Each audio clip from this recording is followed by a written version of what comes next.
Hello, beloved. It's good to be with you and to join you for a bit of sacred reading this week. As you may know, if you've been following along, we're reading now through the Book of Ruth. We have entered the second chapter. If you don't know what sacred reading is and you haven't been following along, let me say that for me recently, sacred reading has been a real lifeline. There have been moments when I haven't known what to pray, what to say, what to do in response to the things that I see happening in the world. And I look for encouragement, reassurance, a word of wisdom, perhaps a direction, perhaps a kick in the pants for me to engage in a different way. And sacred reading has really done that for me in my own personal life. If you don't know what sacred reading is, it is reading a text, generally a sacred text of some sort, with the anticipation that Spirit, in a subtle way or a not so subtle way, will speak into your life, my life, our lives, something we need to hear and need to know, need to be reminded of, need to be encouraged by. And so we read the text. The way I do it by myself is I read it 3 times aloud, not just to myself, but aloud, listening for the sounds and perhaps any of the interesting alliterations and connections that may happen within the text. I listen for a word, a phrase, or an image that rises up in me.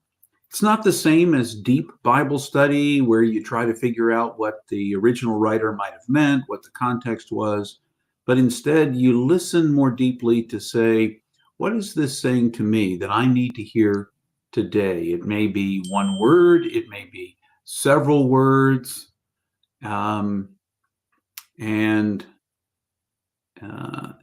from that you draw into your life the things that matter, perhaps that you think Spirit may want to say to you. So we're in chapter 2. We just crossed over into chapter 2 today. We're reading verses 1 through 3. I will read it aloud to us only one time, just as a matter of time. I will pause for a moment, during which time you can reflect. You can stop the video. You can go off and read it by yourself, aloud to yourself in your own version if you choose to. Or you can wait, and after a moment's pause, I will speak what I heard, more as an example of what someone might hear in a text than to say this is the only thing that could be heard. Because as you know, if you've ever read sacred texts, you read them one day and something stands out to you. You might read them a week later, even an hour later, and something different stands out to you as you listen to it.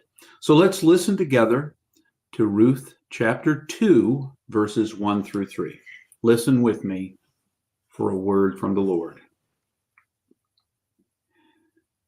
Now Naomi had a relative on her husband's side from the clan of Elimelech. His name was Boaz, and he was well-to-do.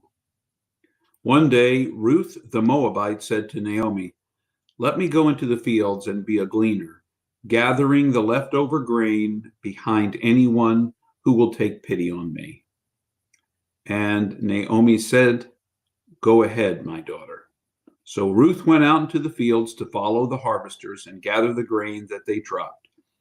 As Providence would have it, she came to the part of the field that was owned by Boaz of Elimelech's clan.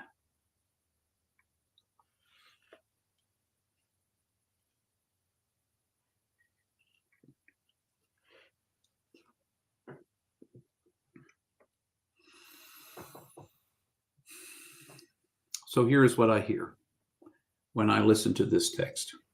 Now, admittedly, having studied this text before, I'm aware of the situation in the times that this may have been written. We've already alluded to in past weeks how women did not have access to the means of living. They could not work and often had to attach themselves to a male household in order to be cared for, to have food to eat and a place to stay.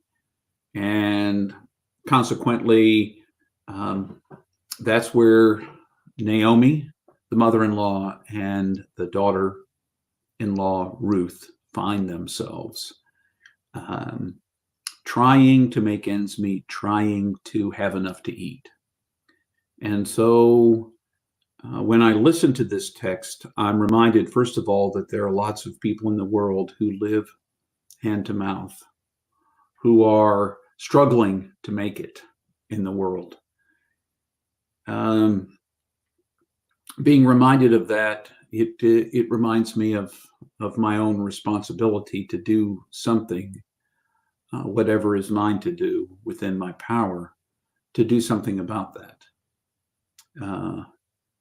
The folks who are living on the edge deserve to be cared for. Now, as it turns out, Ruth volunteers to her mother-in-law, the older Naomi, that she will go and glean the leftovers from the fields so that they would have something to eat. Now, without going into the depth of it, we'd have to do a deep study, and that's not what Lectio Divina or sacred reading is about. But without going deeply into it, some of the early Levitical laws, the laws of the people, were to provide for and care for those who were poorer, and they were allowed to glean around the edges and the leftovers in the field, anything that dropped.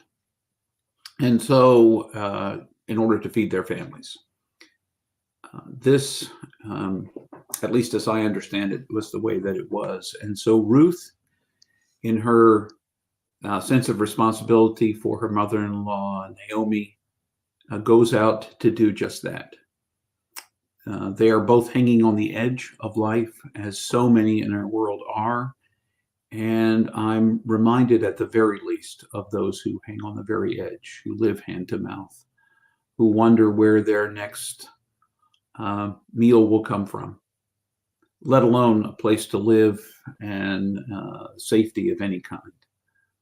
And I don't think it's a bad thing here at the beginning of the Lenten season, which is when we're reading this, the season of Lent being 40 days of self-examination and preparation, in some cases self-denial, as we move towards Easter. During this period of self-reflection, to be well aware of the world in which I live and the people who don't have access to all the things that I currently do.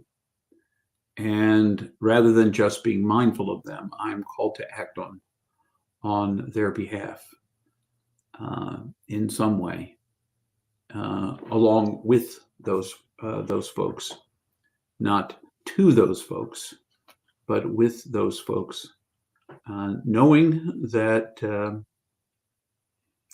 we all matter. That's what the text said to me today.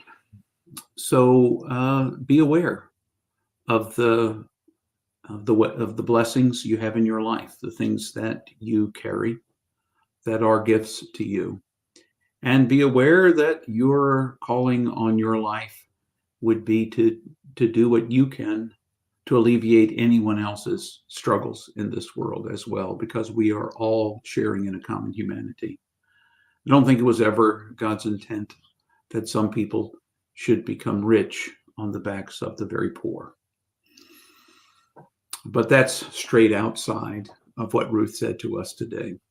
So just remember, you're infinitely precious and unconditionally loved for the gift you already are. And I wish you all the very best until the next time